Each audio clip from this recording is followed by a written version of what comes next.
iniziare vi posso dire che l'aviazione è stato il mio più grande sogno. Ho sempre desiderato diventare una hostess di volo, ho sempre desiderato essere fisicamente in un aeroporto e dunque far parte del grande team che si occupa del trasporto di passeggeri, ma soprattutto del trasporto dei sogni, perché essere su nei cieli è un sogno.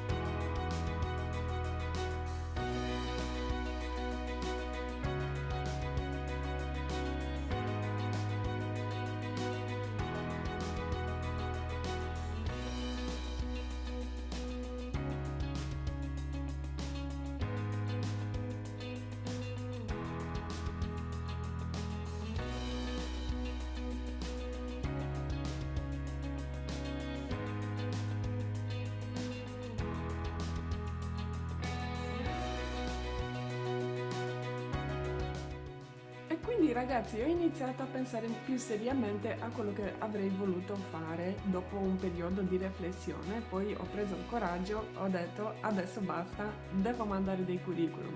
Questo succedeva esattamente prima del 2009 quando Romania, io sono una cittadina rumena, è entrata nell'Unione Europea. Dunque prima non si poteva accedere perché chi possedeva un passaporto rumeno o bulgaro non poteva partecipare alle selezioni perché soprattutto non si poteva accedere a altri paesi, quindi tu eri interdetto a entrare in questi paesi proprio perché sei cittadina extracomunitaria. Dunque restate con me e vedrete che cosa è successo dopo. Da quando il mestiere stava prendendo forma, obbligatoriamente le donne a ritirarsi a 32 anni dopo essere state sposate non dovrebbero avere figli e dovevano avere un certo peso, meno di 65 kg, quindi pensate un po', e l'altezza compresa tra i 1,57 e 1,75 cm.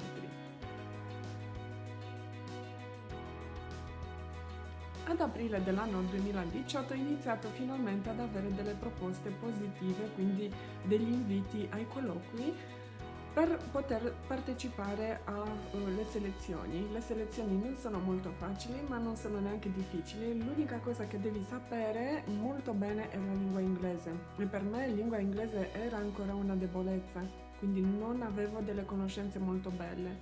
Nel senso che dovevi comunque conoscere un sacco di grammatica e poi dovevi anche avere un livello conversazionale. Quindi la prima cosa che si fa per la mia compagnia è avere un inglese scritto, quindi un test che riguarda la grammatica e un test che riguarda una composizione libera a tua scelta o a loro scelta. La loro scelta è stata per me.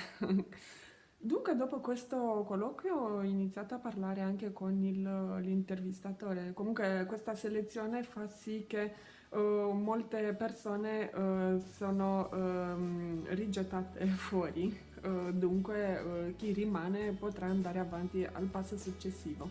Ragazzi, se vi è piaciuto questo video lasciate un mi piace e schiacciate il bottone subscribe così da non perdervi nessuna puntata. Io ritornerò ogni sabato con un nuovo video, con nuove informazioni, soltanto per aiutarvi a accedere a questo mestiere, nonostante in questi momenti, come ben si sa, con questa malattia che circola in giro è un po' improbabile. Comunque vi ringrazio a tutti quanti per tutti i mi piace che mi date. Quando quindi ho ricevuto questo sì da parte del mio reclutatore, la prima mia domanda, perché poi ti chiedono se hai qualche domanda, è meglio sempre, se hai qualcosa da dire e da chiedere, è meglio sempre farlo, perché hai l'unica occasione per farlo. Dunque la mia domanda è stata proprio quella di sorpresa: come mai lui mi prende anche se ho quasi 40 anni, quindi non avevo 40, però diciamo che a marzo dell'anno prossimo, quindi a marzo del 2019, avrei avuto 39 rispettivamente 40 dopo. Lui ha detto: noi premiamo e io personalmente voglio avere nella team della nostra compagnia aerea che rappresento, voglio avere delle persone ambiziose, voglio vedere delle persone che vogliono fare questo mestiere, altrimenti io non prendo nessuno. E così è stato. Però D'altronde mi ha chiesto anche se io sono disponibile a trasferirmi, perché non avrei avuto assolutamente un posto di lavoro a Cagliari. Sarebbe bello. Comunque in Sardegna, belle spiagge, bello tutto, bello mangiare e sarei rimasta lì. Però non è stato così. Comunque gli ho detto sì, vorrei relocation. Vorrei andare ovunque, però vorrei questo mestiere, vorrei fare hostess di volo. E lui mi ha detto sì, allora ci sarebbe un'opportunità di andare in Polonia. Io ho detto sì, va bene, non c'è nessun problema. Aver ricevuto il contratto significava anche entrare nel mondo del lavoro immediatamente. È stata una sorpresa per me perché comunque in Italia, come ben sapete, il lavoro non ce n'è quasi per niente.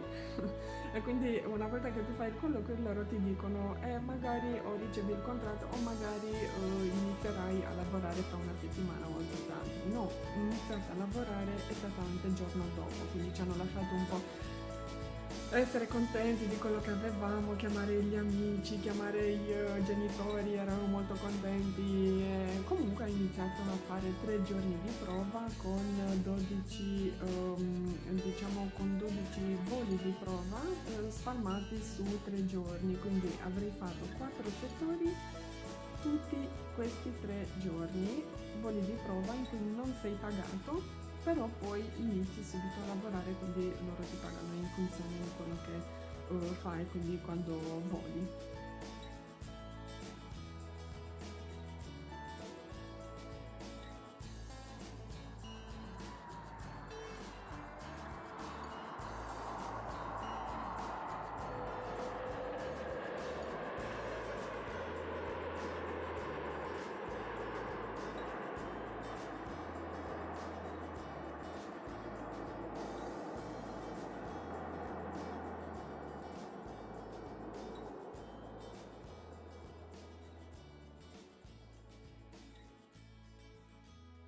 E un consiglio da parte mia, non smettere mai di sognare e soprattutto prendete azione.